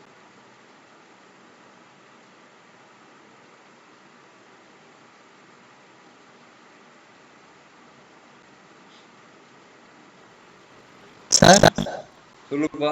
நீங்க இந்த கவிக்கோ அப்பார்ட்மெண்ட் சொன்னீங்களா? நான் ஸ்கூல்ல படிக்கிற டயத்துல இருந்து அவர் பேரை கேட்டுட்டு நாங்கெல்லாம் வந்து ரொம்ப இளைஞர்கள். அவர் ரொம்ப வயதானவர். எங்கெல்லாம் வந்து கல்வி குழு போட்டுட்டு நாங்க வந்து அவர் தெரியல, ரொம்ப பெரிய விஷயம். அவரெல்லாம் வந்து இன்னைக்கு வந்து அவர் மறுமைக்காக நம்ம பிரார்த்திக்கணும். அவ்வளவு மரியாதை கொடுப்பாரு. முஸ்லீம் கேட்பாரு. அதே மாதிரி கருத்துக்களை ரொம்ப கூர்ந்து கவனிப்பாரு. அதே மாதிரி வந்து அவர் பதவியேற்ற பிறகு கலைஞர்கிட்ட போகின்ற போது கலைஞர் சொன்ன வார்த்தை தான், வாய்மை உள்ளதாகவும் வலிமை உள்ளதாகவும் இங்க வந்து வெப்பாரியத்தை வந்து மாத்தணும்னு சொன்னாரு. ஒரு சம்பவம் நடந்து தெரியுமா? அவருடைய காலத்தில் அந்த சம்பவம் 2010 நினைக்கிறேன். திருச்சியில வந்து கலையரங்கம்னு ஒரு மிகப்பெரிய ஒரு கலையரங்கம் கூட திருச்சியில பஸ் ஸ்டாண்ட் பக்கத்துல இருக்கும். அங்க வந்து குரூப் 4க்கான கோச்சிங் ஆரம்பிக்கிறோம். ஓகேவா? அப்ப வந்து சவுண்ட் ஐயான்னு ஒரு கலெக்டர், ஐஏஎஸ் ஆபீஸ் இருக்கிறாருங்க, அந்த டிஸ்ட்ரிக்டுடைய கலெக்டரா இருக்காரு. 6 மணிக்கு தொடங்கணும். மிகப்பெரிய கூட்டம், கிட்டத்தட்ட ஒரு 2000 பேர் 3000 பேர், அரங்கம் முழுக்க நிறைஞ்சிருக்கு. தேட்டர் மாதிரி இருக்கும், அந்த அரங்கம் ஃபுல்லா நிறைஞ்சிருக்குது. நான் தான் வந்து அதனுடைய அதை வந்து ஆரம்பிச்சு வைக்கணும். அதுக்கப்புறம் அவர் பேசுவாரு, கலெக்டர்லாம் பேசுவாங்க. கரெக்டா 5:55 கரெக்டா ரீச் ஆயிட்டா கவிக்கோ. கலெக்டர் சொல்றாரு அவருடைய பிஏட்ட, நான் வரத்துக்கு 6:30 மணி ஆகும் சொல்றாரு. கரெக்டா 5:55 ரீச் ஆகி போச்சு. நான் ரீச் ஆகிறேன். உடனே வந்து 6 மணி ஆனோடனே, ராம்துல்லா நீங்க வந்து ஃபர்ஸ்ட் வந்து நீங்க வந்து வரவேற்புரை ஆட்டிட்டு அடுத்து வந்து தொடங்கி வைங்க, பசங்களாம் வெயிட் பண்ணாங்கன்னு சொல்றாரு. நான் வந்து ஏதோ கேட்க போனா அவர் வந்து சொல்லிட்டாரு, நீ போன்னு சொல்லிட்டாரு. நான் உரையாற்றிட்டு இருக்கிறேன். அப்போ வந்து அவருக்கு வந்து 6:05 கலைஞர் கொண்டு வந்தார். என்ன கவிக்கோ, கலெக்டர் வரலையா, விழாவை ஆரம்பிச்சிட்டிங்களே, ரொம்ப சிறப்பானது, நம்ம யாருக்காக வெயிட் பண்ணக்கூடாதுன்னு சொல்றாரு. 6:30 மணி கலெக்டர் வந்து வருத்தத்தை தெரிவிச்சார். சரிங்களா? வரலாற்று சம்பவம் பதிவு செய்யறது, இது மூலமா பதிவு செய்யறது புரியுதுல்ல. கலையரங்கம் தேட்டர் கிட்டத்தட்ட எல்லா பத்திரிகையாளரும் இருந்தாங்க. பத்திரிகையாளரே முன்னாடி நிறைஞ்சு போச்சு, புரியுதா இல்லையா? அவ்வளோ பெரிய ஒரு மிகப்பெரிய ஒரு குரூப் 4க்கு 2000 பேர் வந்தாங்க. 2000 மேல இருக்கும். மிகப்பெரிய கலையரங்கம்னு சொல்லி மிகப்பெரிய ஒரு அது ஒரு அரங்கம் அங்க. சரிங்களா? நேரத்தை அப்படி இருப்பார் அவர். 5:55 ஆச்சு. அதுக்கு 5:45 மணிக்கு நான் சொல்லிட்டேன், 5:45 மணிக்கு நீங்க இருக்கணும்ப்பான்னு சொல்லிட்டாரு. 5:55 வந்தாரு. 6 மணி ஆரம்பிக்க சொல்லிட்டாரு. அதுக்கு பிறகுதான் கலெக்டர் வந்தாரு. சவுண்ட் ஐயான ஒரு கலெக்டர், நல்லா ஞாபகம் இருக்குது. அவர் வந்தாரு. வரத்துக்கு முன்னாடி விழா ஆரம்பிச்சாச்சு. சரிங்களா? அவர் ஆரம்பிச்ச பிறகு முதலமைச்சர் தொடர்பு கொண்டாட வர. சரிங்களா? உளவுத்துறை சொல்லிப்பாங்க, முதலமைச்சர் தொடர்பு கொண்டாட வர. சிறப்பான திட்டங்களை நீங்க தீட்டிக் கொண்டு இருக்கீங்கன்னு சொல்லி. தெரியுங்களா? வரலாறு பதிவு செய்யும் அப்துல் ரஹ்மான், நம்ம செய்யறத கூட வரலாறு பதிவு செய்யும் நாளைக்கு. தெரியுங்களா? அதான் அந்த நேர மேலாண்மை அவத்தை நான் கத்துக்கிட்டேன். நான் ஒரு நாள் கூட இந்த 74 கிளாஸ் நான் ஒரு நாள் கூட இதுக்கு முன்னாடி எத்தனையோ கிளாஸ் எதுவுமே நான் லேட்டானா சொல்லிடுவேன். நான் லேட்டுப்பா, வேற ஏதாவது ஆப்ஷன் டெஸ்ட் வைக்கிறேன், இல்லை வேற ஏதாவது பண்ணலான்னு சொல்லிவிடும். தவிர ஒரு நாளும் நான் வந்து லேட்டாக வரக்கூட அவர் மூலியமா நான் கத்துக்கிட்டேன். சரிங்களா? கரெக்டா வந்தார், கரெக்டா பார்த்தாரு. 6 மணி நீ போப்பா, நீ வரவேற்று யாருக்கும் ராமதான்னு சொல்லுவார். தெரியுங்களா? அவர் வாங்க போன்னு கூப்பிடுவா. தெரியுமா? அது எங்களுக்கு ரொம்ப ஒரு மாதிரி சார், சமய சார்னு சொன்னீங்களா, ரொம்ப ஒரு மாதிரி இருக்கும்.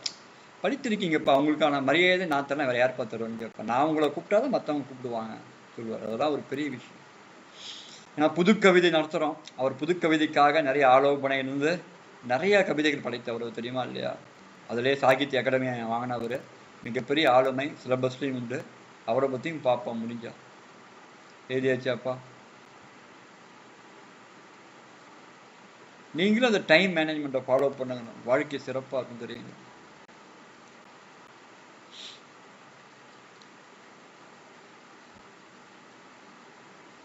ஷானு கிளாஸ் முடி சந்தோஷமா இருக்கா உனக்கெல்லாம்? ஆட்டம் பாட்டம் கொண்டாட்டமா இருக்குமா? வேலைக்குமானா அப்பா போண்டா சாமி சொல்லி உனக்கு மனநிலை தெரிஞ்சுக்கணுமா இல்லையா? அதுக்காக கேட்டு.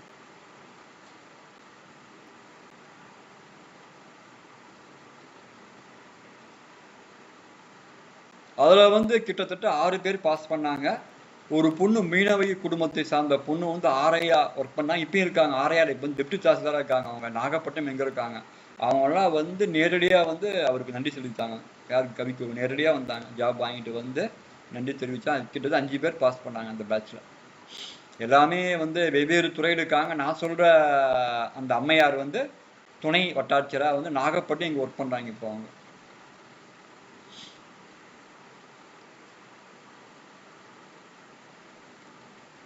சீக்கிரம் எழுதுங்கப்பா, அடுத்த ஒரு டாபிக் இருக்குது, அடுத்தது ஒரு டாபிக் இருக்குப்பா. அடுத்த டாபிக்கே வந்து ஃபண்டமெண்டல் ரைட்ஸ் இருக்குப்பா. சார் நெக்ஸ்ட் போலாம் சார். ஸ்லைட்ல பாதிக்கிறேன் சார், டைம் இல்ல. ஏதாவது டவுட்னா கேளு, எழுது. இது எலியட் முக்கியம், இதுதான் முக்கியம். அதுக்கப்புறம் இந்த கல்வியினுடைய பிதாமகனாகவே தொடங்கி வைத்த ஒரு புள்ளி நிதழ்களுடைய பிதாமகன் வால்ட் விட்மன் முக்கியம். அதெல்லாம் முக்கியமான செய்திகள் எல்லாம் எழுதணும், தப்பு இல்லை. முக்கியமான செய்தி தான். ஆனா டவுட் கேட்க எதுவுமே தோண மாட்டேங்குது. நான் சொல்லிருக்க கூடாதுன்னு நான் நினைக்கிறேன். நான் ஏன் சொல்லன்னு கேட்டா ஒழுங்கா உட்காந்து படிங்கப்பான்னு சொல்றது நான் வந்தேன். அதுவே உனக்கு ஒரு வேற ஒரு திசையில வந்து உன்னை வந்து தாக்கி இருக்குது. அதுதான் வந்து இது பிரிவினை ஏற்றுக்கொள்ளாத ஒரு நீ வந்து அந்த கிளாஸ் அந்த அளவுக்கு நீ இன்ஃபர்மேஷன் கேதர் பண்ற. உண்மையிலே உன்ன மாதிரி ஆட்கள் வருங்காலத்தில் எனக்கெல்லாம் வர வேண்டும், என்னை வந்து கேள்வி கணைகளால் தொலைக்க வேண்டும் என்று துவா செய்ய. ஓகேவா? பிரார்த்திப்பவனாக இருப்பாயாக என்றும் என்னை தான் பிடிக்கும். போலாமா? போலாம் சார். ஃபண்டமெண்டல் ரைட்ஸ் இன்னைக்கு 2 ஆர்டிக்கிள் ரொம்ப இம்பார்ட்டன்ட். ரைட் அகென்ஸ்ட் எக்ஸ்ப்ளாய்டேஷன் சொல்லுவாங்க, சுரண்டலுக்கு எதிரான உரிமை. யாரையும் சுரண்ட முடியாது. கட்டாயமா வேலை வாங்குறது தப்பு, தெரியுங்களா? நீங்க யாரையுமே பணம் கொடுக்காம கட்டாயமாக வேலையை வாங்குவது தவறுன்னு சொல்லுது 2 ஆர்டிக்கிளுமே. பார்த்தீங்களா? ரைட் அகென்ஸ்ட் எக்ஸ்ப்ளாய்டேஷன், சுரண்டலுக்கு எதிரான உரிமை. யாரும் உங்களை சுரண்ட முடியாது. சுரண்டலுக்கு எதிரான உரிமையை கொடுத்துருக்காங்க. இதுல ப்ளூக்குள்ள எழுது, அப்பா நல்லா இருக்கும். அவங்க அந்த கலர் கொடுத்துருக்காங்க, சுரண்டலுக்கு எதிரான உரிமை.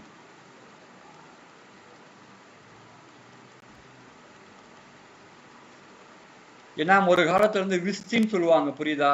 கட்டாயமா வேலை வாங்கணும், வேலை செய்யணும். வேத காலத்துல இருந்து விஸ்தின்னு சொல்லி, அந்த விஸ்தி என்பது இருக்கக்கூடாது. இல்லை, விஸ்தினா கட்டாய வேலை. இது தெரிஞ்சுக்கோங்க. வேத காலத்துல இருந்து கட்டாயமா வேலை செய்யணும், மற்றவங்களுக்கு கட்டாய வேலை. அந்த கட்டாய வேலைன்னா அது கிடையாது, சரிங்களா? பணம் கொடுத்தாதான் வேலை, இல்லை நீங்க உங்க வேற மாதிரி போயிடுவீங்க, ஆன்டி லாவா மாறிடும். Article 23 prohibit trapping in human beings, beggar or other type of formal labor. சொன்ன யாரையும் பிச்சை எடுக்க வைக்கிறதோ அல்லது அவங்களை கடத்துவது தப்பு. கடத்தல், பிச்சை எடுத்தெல்லாம் தப்பு. யாரையும் நீ ஒன்றும் பண்ணக்கூடாது. Exception state can impose compulsory service for public purpose. இதை ஒவ்வொரு மாநிலத்திலும் கட்டாயமா பின்பற்றணும்.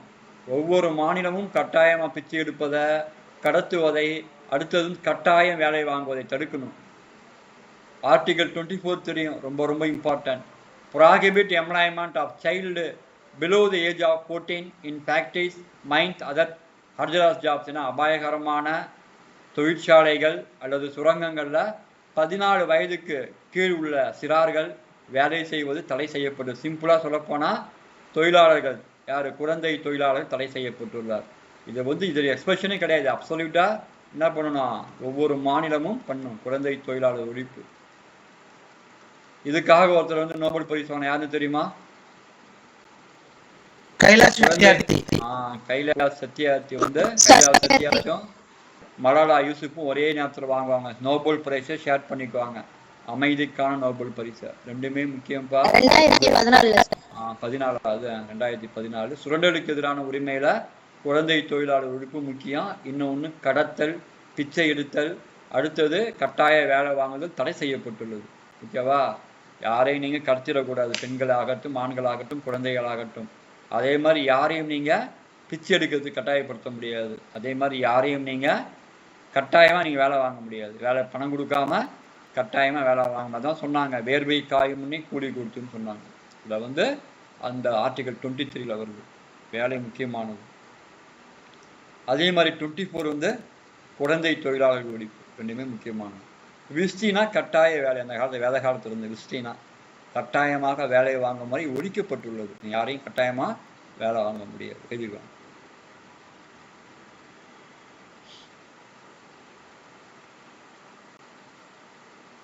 ஒன்ன மாதிரி இருந்தா ஒவ்வொரு கிளாஸ் அட்டன் பண்ண இருந்தா அதை விட சந்தோஷமா எதுவுமே கிடையாது, தெரியுமா? அவங்க ஆட்டோமேட்டிக்கா வந்துடுவாங்க, தெரியுமா? சரிங்களா? நீ சொன்னீங்க அந்த மாதிரி இந்த கிளாஸ் வந்து ஆன் பண்ண நான் சொல்றேன். எல்லாம் அந்த ஓல்டு ப்ரீவியஸ் இயர் கொஸ்டின் பாருங்கன்னு சொல்லுவீங்க, நீங்களும் எல்லாரும் சொல்லுவாங்க சார். நீங்க எடுத்து பார்த்தா போன வருஷம் எழுதி வந்துட்டு எனக்கு தெரியல, நீங்க எடுத்து பாக்குறேன் சார், பூரா அந்த ஷரத்து சம்பந்தப்பட்டதா சார் நிறைய இருக்குது சார். கிளாஸ் அட்டெண்ட் பண்றல அறிவாளி ஆயிடும்ல, கம்பல்சரி கட்டு தெரிஞ்சு அறிவாட பண்ணலவா. இன்னைக்கு காலையில எடுத்தது 5 இயர்ஸ் கொஸ்டின் எடுத்துட்டு உட்கார்ந்தது.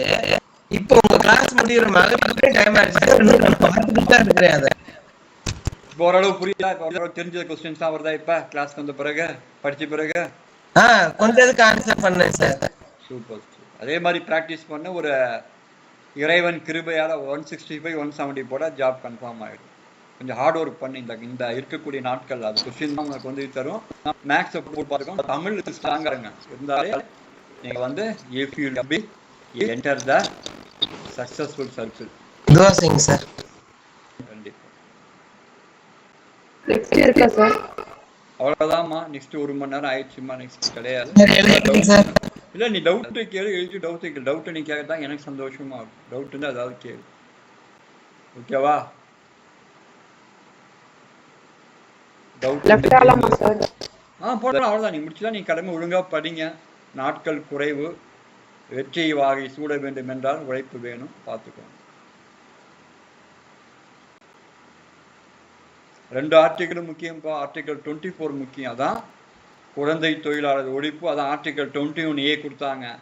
கட்டாய கல்வி, தொடக்க கல்வி கட்டாயமாக்கப்பட்டுள்ளது 6 முதல் 14 வயது உள்ளவர்களுக்கு. அடுத்தது குழந்தை தொழிலாளர் ஒழிப்பு இருக்குது. அதனால அதெல்லாம் கட்டாயமானு பார்த்துக்கோங்க.